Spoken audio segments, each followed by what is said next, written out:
हाय, मेरा नाम रिया शर्मा है। मैं क्लिनिकल साइकोलॉजिस्ट हूँ और आज हम डिस्कस करेंगे कि रेप क्या होता है, रेप के क्या लॉन्ग टर्म इफेक्ट्स हैं, ड्यूरिंग रेप क्या एक्सपीरियंस हो रहा होता है, विक्टिम वर्सेस सर्वाइवर क्या होता है। तो इस डिस्कशन को स्टार्ट करते हैं बाय अंडरस्टैंडिंग दैट विक्टिम क्या होता है और सर्वाइवर क्या होता है। विक्टिम टर्म हम तब यूज करते हैं जब हम किसी व्यक्ति के ट्रॉमेटिक एक्सपीरियंस पे फोकस करते हैं जो उसने रेप के ड्यूरिंग या उसके बाद एक्सपीरियंस किया होता है। ये वर्ड उनकी पावरलेसनेस और हेल्पलेसनेस को रिफ्लेक्ट करता है। लेकिन जब हम सर्वाइवर टर्म का यूज करते हैं, ये उनकी रिकवरी और एम्पावरमेंट एजेंसी को रिफ्लेक्ट करता है। सर्वाइवर उसको कहते हैं जो अपने ट्रॉमा के बाद अपने आप को उस ट्रेजेडी से रिकवर कर रहा होता है, अपनी लाइफ को फिर से कंट्रोल में ले रहा है और अपने आप को रीडिफाइन कर रहा है। अब हम रेप के ट्रॉमा साइकिल को अंडरस्टैंड करते हैं।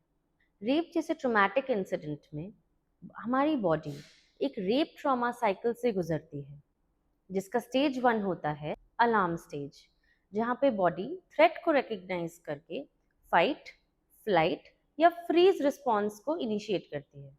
उसके बाद क्राइसिस स्टेज आती है, जहाँ पे बॉडी फाइट, फ्लाइट या फ्रीज रिस्पॉन्स के साथ उस सिचुएशन को टैकल कर रही होती है। फिर रिएक्शन स्टेज आता है, जहाँ बॉडी इमीडिएट थ्रेट के खत्म होने के बाद उस ट्रॉमेटिक इवेंट को एक्सपीरियंस करते हुए उसे प्रोसेस करने की कोशिश करती है।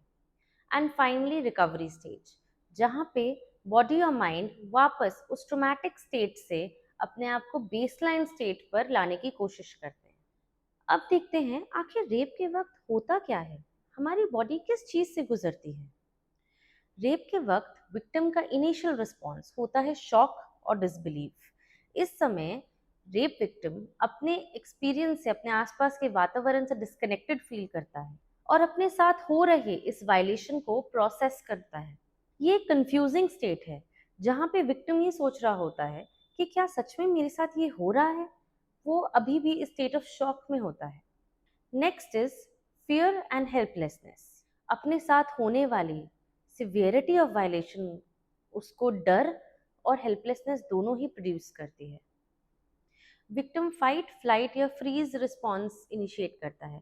या तो वो अपने परपिट्रेटर से लड़ने की कोशिश करता है, या वहां से एस्केप करने की कोशिश करता है, और या फिर उस सिचुएशन में फ्रीज हो जाता है। ये बॉडी का एक नॉर्मल रिएक्शन है। जब ब्रेन को ऐसा फील होता है कि इसे रेजिस्ट करना या इससे एस्केप कर पाना मुश्किल है, तब बॉडी फ्रीज में चली जाती है।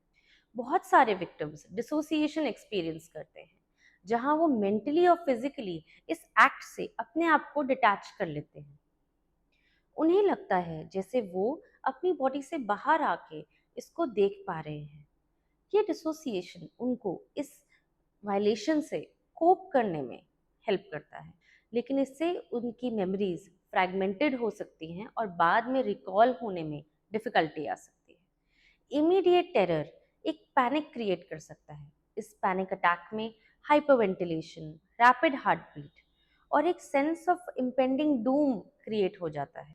ये इतना ओवरवेलमिंग हो सकता है कि एक इंसान टेम्परली फिजिकली और मेंटली पैरालाइज हो जाता है, शट डाउन हो जाता है। कुछ विक्टिम्स अपने आप को सबमिट कर देते हैं। उनको लगता है कि कंप्लायंस से रेप का जो हार्म है फिजिकली कम होगा।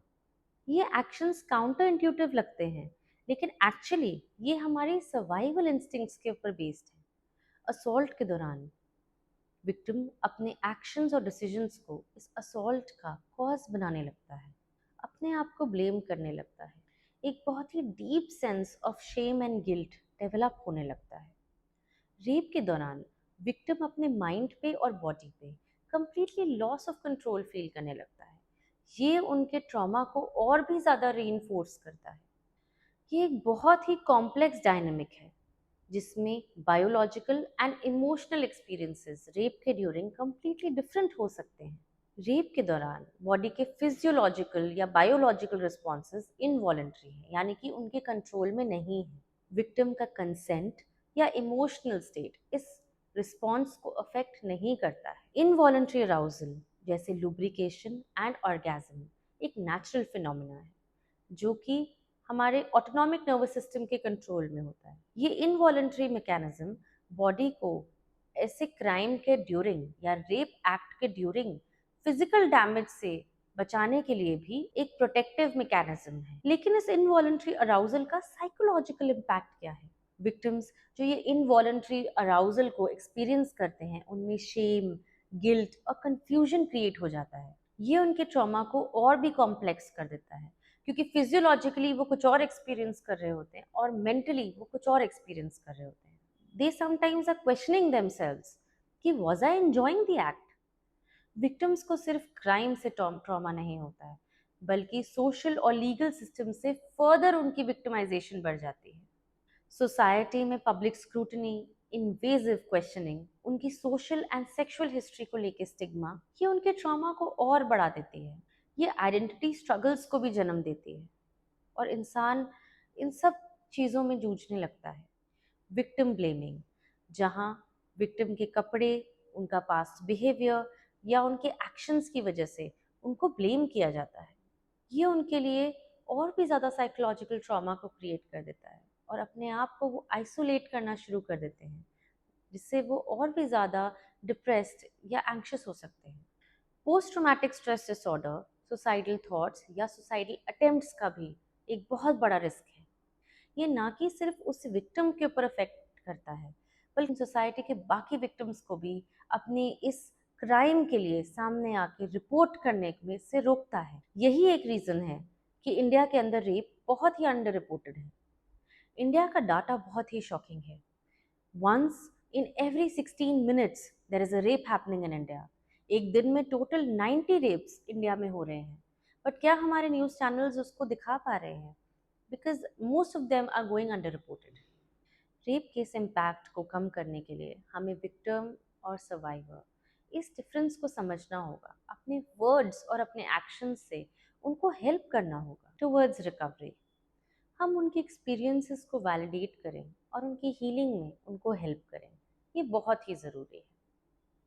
सर्वाइवर्स जो थेरेपी में इनरोल करते हैं, उन लोगों को बहुत ही पॉजिटिव आउटकम मिल सकता है, जैसे कि अपने साथ हुए हुए वायलेशन को एक्सेप्ट कर पाना, उसके खिलाफ आवाज़ उठा पाना, अपने ट्रॉमा के सिम्टम्स को रिड्यूस कर पाना, अपने इमोशंस को रेगुलेट कर पाना और सोसाइटी में वापस इंटीग्रेट कर पाना, ये बहुत ज़रूरी है। थेरेपी उनको अपने ही एक्सपीरियंस का एक्सपर्ट बनाने में हेल्प करती है और रिकवरी प्रोसेस को पर्सनलाइज्ड और अफेक्टिव बनाती है। जब वो अपने ट्रॉमा के साथ जीना, उसको डील करना सीखने लगता है, तब वो सर्वाइवर बन जाता है। सर्वाइवर अपनी ऑटोनॉमी और रेजिलियंस को बिल्ड करता है और अपनी आइडेंटिटी को वापस रिकंस्ट्रक्ट करता है। अगर आपके आसपास कोई ऐसा विक्टिम है जो कि ट्रॉमा से गुजर रहा है, आप उसे थेरेपी के लिए, हेल्प के लिए मोटिवेट करिए, प्रोत्साहित करिए। ये बहुत ज़रूरी है कि हम अपने एनवायरनमेंट को सपोर्टिव एंड अंडरस्टैंडिंग बनाएं, जहाँ पे विक्टिम्स अपनी जर्नी में प्रोग्रेस कर सकें और अपने आप को सेफ फील कर सकें। Always remember, we care for you. If you like this video, share and subscribe, and stay tuned for more updates. Don't wait. Book your session today.